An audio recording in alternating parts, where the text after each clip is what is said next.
राखी के पर्व की शुरुआत कब से हुई, इसकी कोई निश्चित जानकारी तो नहीं है, पर पुराणों में इस पर्व से संबंधित कुछ कथाएं हैं जो हम आज आपको बताएंगे।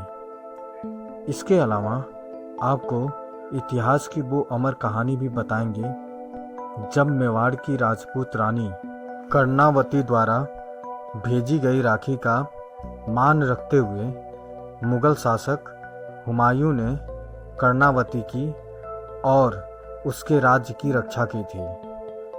पुराणों के अनुसार रक्षाबंधन पर्व लक्ष्मी जी का बलि को राखी बांधने से जुड़ा हुआ है। इसके लिए पुराणों में एक कथा है जो इस प्रकार है। जब दानवों के राजा बलि ने अपने 100 यज्ञ पूरे कर लिए तो उन्होंने चाहा कि उसे स्वर्ग की प्राप्ति हो। राजा बलि की इस मनो इच्छा का भान देव इंद्र को होने पर देवराज इंद्र का सिंहासन डोलने लगा। जब देवराज इंद्र को कोई उपाय नहीं सूझा तो वो घबराकर भगवान विष्णु की शरण में गए और बलि की मनसा बताई तथा उन्हें इस समस्या का निदान करने को कहा। देवराज इंद्र की बात सुनकर भगवान विष्णु वामन अवतार ले ब्राह्मण वेश धरकर राजा बलि के यहाँ भिक्षा मांगने पहुँच गए, क्योंकि राजा बलि अपने दिए गए वचन को हर हाल में पूरा करते थे। जब राजा बलि ने ब्राह्मण बने श्री विष्णु से कुछ मांगने को कहा तो उन्होंने भिक्षा में 3 पग भूमि मांग ली। राजा बलि ने उन्हें 3 पग भूमि दान में देते हुए कहा कि आप अपने 3 पग नाप लें। वामन रूप में भगवान ने एक पग में स्वर्ग और दूसरे में पृथ्वी को नाप लिया। अभी तीसरा पैर रखना शेष था। बलि के सामने संकट उत्पन्न हो गया। आखिरकार उसने अपना सिर भगवान के आगे कर दिया और कहा, तीसरा पग आप मेरे सिर पर रख दीजिए। वामन भगवान ने ठीक वैसा ही किया। श्री विष्णु के पैर रखते ही राजा बलि पाताल लोक पहुंच गए। बलि के द्वारा वचन का पालन करने पर भगवान विष्णु अत्यंत खुश हुए। उन्होंने आग्रह किया कि राजा बलि उनसे कुछ मांग लें। इसके बदले में बलि ने रात दिन भगवान को अपने सामने रहने का वचन मांग लिया। श्री विष्णु को अपने वचन का पालन करते हुए राजा बलि का द्वारपाल बनना पड़ा। जब यह बात लक्ष्मी जी को पता चली तो उन्होंने नारद जी को बुलाया और इस समस्या का समाधान पूछा। नारद जी ने उन्हें उपाय बताया कि आप राजा बलि को राखी बांधकर उन्हें अपना भाई बना लें और उपहार में अपने पति भगवान विष्णु को मांग लें। लक्ष्मी जी ने ऐसा ही किया। उन्होंने राजा बलि को राखी बांधकर अपना भाई बनाया और जब राजा बलि ने उनसे उपहार मांगने को कहा तो उन्होंने अपने पति विष्णु को उपहार में मांग लिया। जिस दिन लक्ष्मी जी ने राजा बलि को राखी बांधी उस दिन श्रावण पूर्णिमा थी।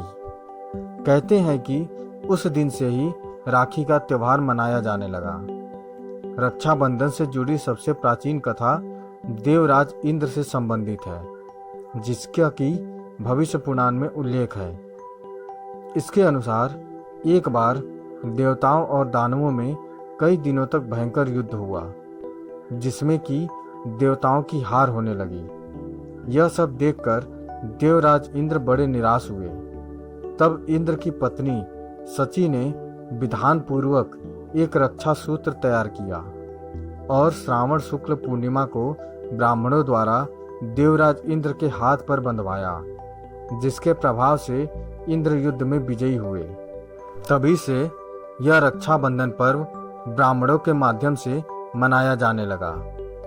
आज भी भारत के कई हिस्सों में रक्षाबंधन के पर्व पर ब्राह्मणों से रक्षा सूत्र बंधवाने का रिवाज है।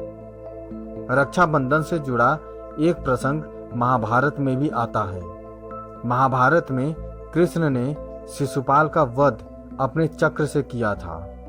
शिशुपाल का सर कटने के बाद जब चक्र वापस कृष्ण के पास आया तो उस समय कृष्ण की उंगली कट गई।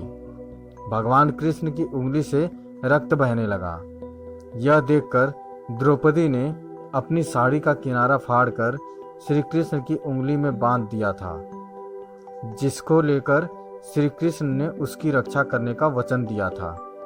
इसी ऋण को चुकाने के लिए दुशासन द्वारा चीरहरण करते समय कृष्ण ने द्रौपदी की लाज रखी।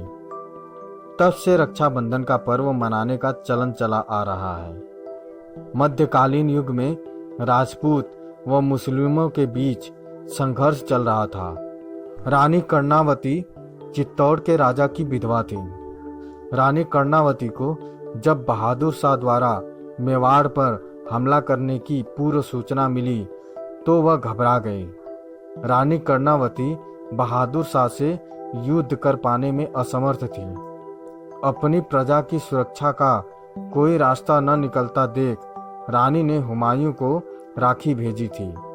हुमायूं ने राखी की लाज रखी और मेवाड़ पहुंचकर बहादुर शाह के विरुद्ध मेवाड़ की ओर से लड़ते हुए कर्णावती और उसके राज्य की रक्षा की।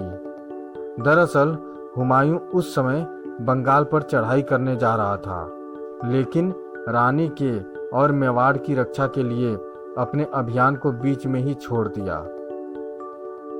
दोस्तों, रक्षाबंधन से जुड़ी ये कहानियाँ आपको कैसी लगी हमें कमेंट करके ज़रूर बताएं। अगर अच्छी लगी तो शेयर करें, सब्सक्राइब करें और लाइक करें। धन्यवाद।